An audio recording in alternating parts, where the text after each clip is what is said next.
السلام علیکم ناظرین، ہمیں امید ہے کہ آپ سب خیریت سے ہوں گے۔ اب بارگاہ خداوندی میں ہماری دعا ہے کہ عبداللہ دین اسلام کی باتیں دیکھنے والے سننے والے جو بھی ہیں جہاں کہیں بھی ہیں، اللہ سب کو خیریت سے رکھے، اثر کے ہر دلی مراد کو پورا کرے۔ اور جو بھی لوگ پہلی بار ہماری ویڈیو کو دیکھ رہے ہیں ان سے گزارش ہے کہ وہ سبسکرائب کریں، لائک کریں اور شیئر بھی کریں۔ آج میں حضرت جعفر رضی اللہ عنہ تعالیٰ کا قصہ بیان کر رہا ہوں۔ حضرت جعفر طیار رضی اللہ عنہ تعالیٰ حضور اقدس صلی اللہ علیہ وسلم کے چاچا زاد بھائی اور حضرت علی رضی اللہ عنہ تعالیٰ کے حقیقی بھائی ہیں۔ اول تو یہ سارا ہی گھرانہ اور خاندان بلک آل اولاد سخاوت یعنی دان پنیہ، کرم، شجاعت، بہادری میں ممتاز رہے ہیں، لیکن حضرت جعفر رضی اللہ عنہ تعالیٰ مساکین کے ساتھ خاص تعلق رکھتے تھے اور زیادہ اٹھنا بیٹھنا غریبوں ہی کے ساتھ ہوتا تھا۔ کفار کی تکالیف سے تنگ ہو کر اول حبشہ کی ہجرت کی اور کفار نے وہاں بھی پیچھا کیا تو نجاشی کے یہاں اپنی صفائی پیش کرنا پڑی، جس کا قصہ پہلے باب کے نمبر 10 پر گزرا۔ وہاں سے واپسی پر مدینہ طیبہ کی ہجرت کی اور غزوہ موتا میں شہید ہوئے، جس کا قصہ اگلے باب کے ختم پر آ رہا ہے۔ ان کے انتقال کی خبر پر حضور صلی اللہ علیہ وسلم ان کے گھر تعزیت یعنی ماتم پرسی کے طور پر تشریف لے گئے اور ان کے صاحبزادوں عبداللہ اور اون اور محمد کو بلایا۔ وہ سب کم عمر تھے۔ ان کے سر پر ہاتھ پھیرا اور برکت کی دعا فرمائی۔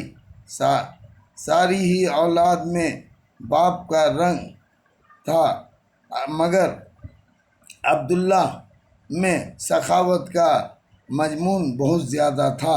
اسی وجہ سے ان کا لقب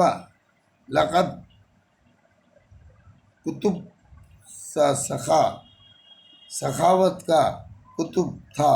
7 برس کی عمر میں حضور اقدس صلی اللہ علیہ وسلم سے بیعت ہوئی۔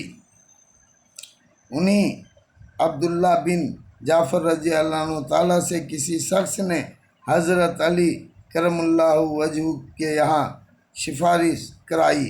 ان کی سفارش پر اس کو کام ہو گیا تو اس نے نذرانے کے طور پر 40 درہم بھیجے۔ انہوں نے واپس کر دیے کہ ہم لوگ اپنی نیکی کو فروخت نہیں کیا کرتے۔ ایک مرتبہ کہیں سے 2000 درہم نذرانے میں آئی۔ اسی مجلس میں تقسیم فرما دیے۔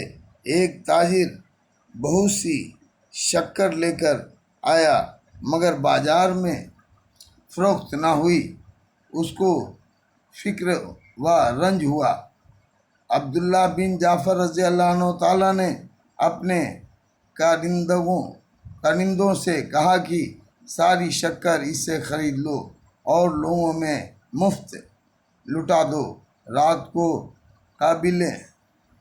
قبیلے میں جو مہمان آ جاتا تھا وہ ان کے یہاں سے کھانا پینا ہر قسم کی ضروریات پوری کرتا۔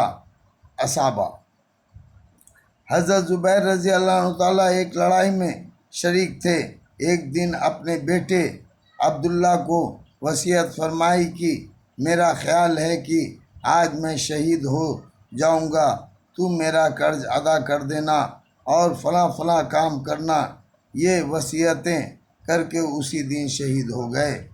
صاحبزادے نے جب قرض کو جوڑا تو 22 لاکھ درہم تھے اور یہ قرض بھی اسی طرح سے ہوا تھا کہ امانت دار بہت مشہور تھے، لوگ اپنی اپنی امانتیں بہت کثرت سے رکھتے، یہ فرما دیتے رکھنے کی جگہ میرے پاس نہیں، یہ رقم قرض ہے، جب تمہیں ضرورت ہو تو لے لینا، یہ کہہ کر اس کو صدقہ کر دیتے، اور یہ بھی وصیت کی کہ جب کوئی مشکل پیش آئے تو میرے مولا سے کہہ دینا۔ عبداللہ رضی اللہ عنہ تعالیٰ کہتے ہیں کہ میں مولا کو نہ سمجھ میں نے پوچھا آپ کے مولا کون ہیں؟ فرمایا کہ اللہ تعالیٰ۔ چنانچہ حضرت عبداللہ نے تمام قرض ادا کیا۔ کہتے ہیں کہ جب کوئی دقت پیش آتی تو میں کہتا اے جبیر کے مولا فلاں فلاں کام نہیں ہوتا، وہ فوراً ہو جاتا۔ یہ عبداللہ بن جبیر رضی اللہ تعالیٰ کہتے ہیں کہ میں نے ایک بار ان عبداللہ بن جعفر رضی اللہ تعالیٰ سے کہا کہ میرے والد کے قرض کی فہرست میں تمہارے ذمے 10 لاکھ درہم لکھے ہیں۔ کہنے لگے کہ جب چاہو لے لو۔ اس کے بعد معلوم ہوا کہ مجھ سے غلطی ہوئی، میں دوبارہ گیا، میں نے کہا کہ وہ تو تمہارے ان کے ذمے ہیں۔ کہنے لگے میں نے معاف کر دیے۔ میں نے کہا میں معاف نہیں کراتا۔ کہنے لگے جب تمہیں سہولت ہو دے دینا۔ میں نے کہا اس کے بدلے زمین لے لو۔ غنیمت کے مال میں زمین بہت آئی تھی۔ عبداللہ بن جعفر رضی اللہ تعالیٰ نے کہا اچھا، میں نے ایک زمین ان کو دے دی جو معمولی حیثیت کی تھی، پانی وغیرہ بھی اس میں نہیں تھا، انہوں نے فوراً قبول کر لی اور غلاموں سے کہا اس زمین میں مصلی بچھا دیں۔ اس نے مصلی بچھا دیا، 2 رکعت نماز وہاں پڑھی اور بہت دیر تک سجدے میں پڑے رہے۔ نماز سے فارغ ہو کر غلام سے کہا کہ اس جگہ کو کھودو۔ اس نے کھودنا شروع کیا، ایک پانی کا چشمہ وہاں سے ابلنے لگا۔ اسد الغابہ۔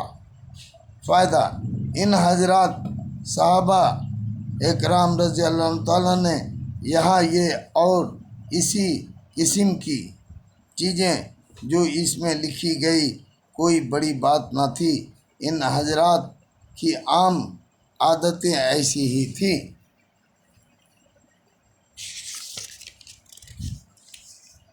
اللہم صلی علی سیدنا محمد وعلی آل سیدنا محمد وصحبہ وبارک وسلم۔ صلی اللہ علی نبی الامی وعلیہ صلی اللہ علیہ وسلم۔ الصلاۃ والسلام علیک یا رسول اللہ۔